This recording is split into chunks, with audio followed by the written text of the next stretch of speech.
So last week I made a video titled the top 5 video games that I enjoyed in 2022. So I am back to bring you all the second half of that particular video, which is the top 5 games that I played that greatly disappointed me in 2022. Now to clarify, this isn't a list of me calling these games trash or terrible. These games are on this list because I felt like they could have had just a little bit more oomph to make it a better experience. Number 1 is the Yakuza Remastered Collection. I believe in 2021 it ended up getting a PC port, and so I ended up getting the chance to play it on Steam. And this particular collection has Yakuza 3 through 5, so I was never able to play 4 and 5 to complete Kiryu's saga until then. At this point, it's not a stretch for me to say that these 3 games are truly the pinnacle of a PlayStation 3 game. The controls are clunky, but on top of that, the stories for 3, 4, and 5 were unfortunately forgettable, because I briefly remember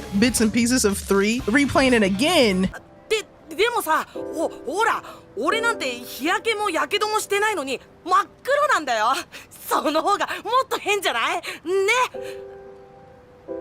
What the fuck? 笑えない？ It certainly has not aged well. As far as Yakuza 4 and 5, I saw that they went with something new with having multiple protagonists within one game, and that I did not mind. That was something good to like try out for the series. But see, when you have multiple protagonists, you always run the risk of having like 1 or 2 characters that aren't necessarily boring, but they could have definitely stayed in the spotlight as a side character. The multiple protagonists didn't really wow me over until 5. I did enjoy playing as Haruka and getting my little J-pop dance-a-thon on.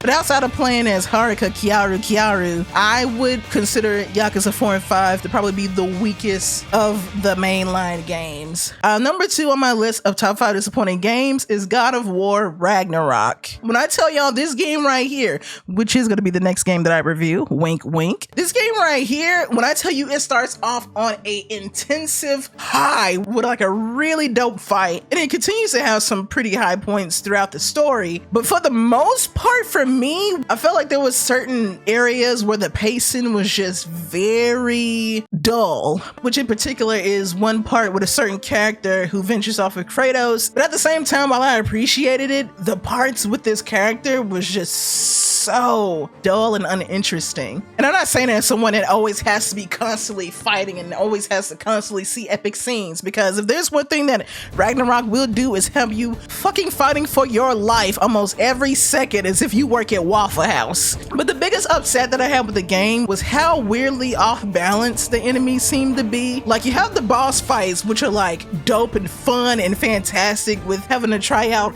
all your weapons and stuff, but then when you're fighting like the small mobs of fodders, these bitches are hitting harder than run our Tess. Like, that just felt off for some odd reason. I was like, how is my fight with Thor? And I did do the first Thor fight on Give Me God of War. And despite me dying like about 3 or 4 times, it was a fun ass fight. I would do that fight again. But playing Give Me God of War and fighting 16 small parasitic fish that loves to spit acid at you, and they're just taking like shit tons of chunks of damage off of your HP, it had grown to such an annoyance that I was just already through with the game and just wanted to hurry up and finish the game. I enjoyed God of War 2018 more. I just wish that the combat in Ragnarok would be added to God of War 2018, and perfect game right there. Now, number 3 on this list of the top 5 disappointing games, which certainly has earned this number 3 spot, is Bayonetta 3.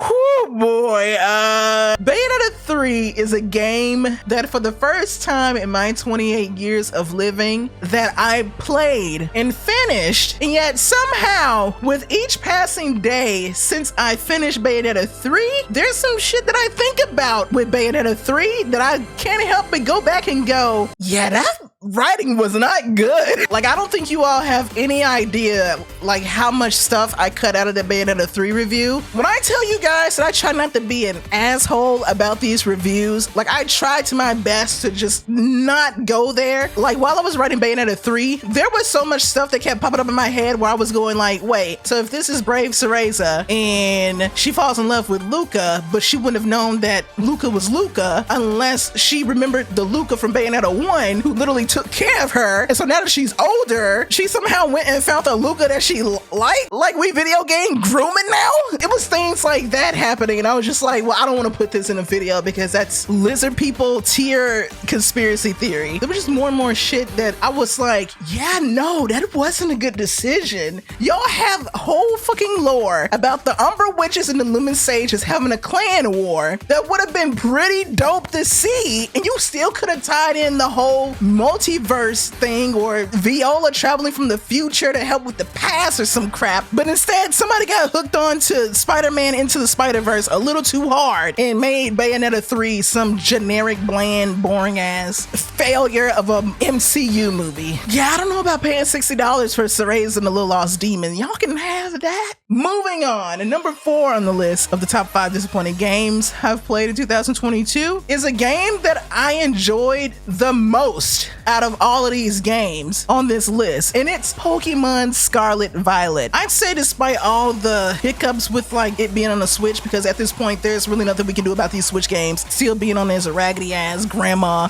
of a console, Scarlet and Violet is probably the strongest Pokemon of the more recent ones that have came out. I like the fact that the treasure of the game was just you making your own path towards completing the game. What put this on the list for me had to do mainly with the online and trying to get into Terra raid dens, and if I'm not in the den, I'm trying to fight for my fucking life, the color purple style, to get into a den. And then when I get into a den, I'm sitting here fighting for my motherfucking life again, hoping that the den doesn't disconnect, or before I even get into a den, trying to load into a den to get into and having it disconnect on me 2 or 3 times, and then having to refresh the page, and once again not really being able to get into a den, which is leading me to another fault that I had, which was the actual raid itself. When I tell you it is a chaotic mess with trying to track, like, it fits your turn, and you know, if you go, then who do you have to wait on, and then like, why did one person in my group attack but the Pokemon we're attacking is attacking us 4 times, but then like 2 people are healing, but then like I felt like if they stayed with a turn-based system that was in Sword and Shield, the rating system would look smoother. I guess just to make sure that there is a surefire way to have people get kicked the hell out and not just sit there in one den. So I understand the reasoning why they would want to go with a time-based rating system, but it's janky. It's janky. It's got that jank stank. But at number 5 on the top 5 disappointing games I've played last year, it is going to be Lost Judgment. I have to sit up because I feel like somebody just pointed their gun at me. Like, let me stand up and present my case. Now, the reason I have Lost Judgment on this list is not because it is a horrible game whatsoever. As a matter of fact, the story for this game is probably the strongest out of Judgment, as well as one of the strongest stories in a RGG game, period. Like, I cannot stress enough that the story in Lost Judgment was so great that I did not want to do anything else, because everything else outside of the story just did not captivate me. I did a few side quests, school clubs, and got to see Yagami teach a girl how to do a electric slide, but none of that gravitated towards me. And I think the reason why after finishing the game is because the tone in Lost Judgment is so severely heavier than the Last Judgment in the other Yakuza games. Like, the other Yakuza games, you play as a boss-ass gangster who has to sit there and deal with like murders and backstabbing and making sure your own key for karaoke night. But with Lost Judgment, the topic was about bullying. Usually I like Yakuza games because the side quest gives you an escape from how batshit crazy the story is going. But in Lost Judgment, I didn't really get that chance to get that escape with the side quest. Like, I don't know, like, despite the story being good, The ensemble of the new characters in this Lost Judgment just didn't grasp me or pull me in, other than the two main antagonists that are at the center of the story for Lost Judgment. The rest of the new characters that were showcased and some of the other antagonists, they felt bland. They had nothing about them that sort of stuck out. And with this game, you can definitely tell that with the Judgment series, they wanted it to be completely different from Yakuza. Like, I still consider Lost Judgment have the better story out of the two games, but I think overall, as a game, Judgment is my favorite out of the two. But that is it for this list of the top 5 disappointing games that I played in 2022. If you have a game or two that you would like to share in the comment section down below that disappointed you, or just didn't really meet your expectations, or just could have had something extra that made you want to go and buy that $100 deluxe version of it, please feel free to talk about it in the comments down below. And other than that, that is it for this video. Thank you all so much for watching. Stay safe, stay healthy, and I should have bought a Steam Deck instead of a Switch. Peace.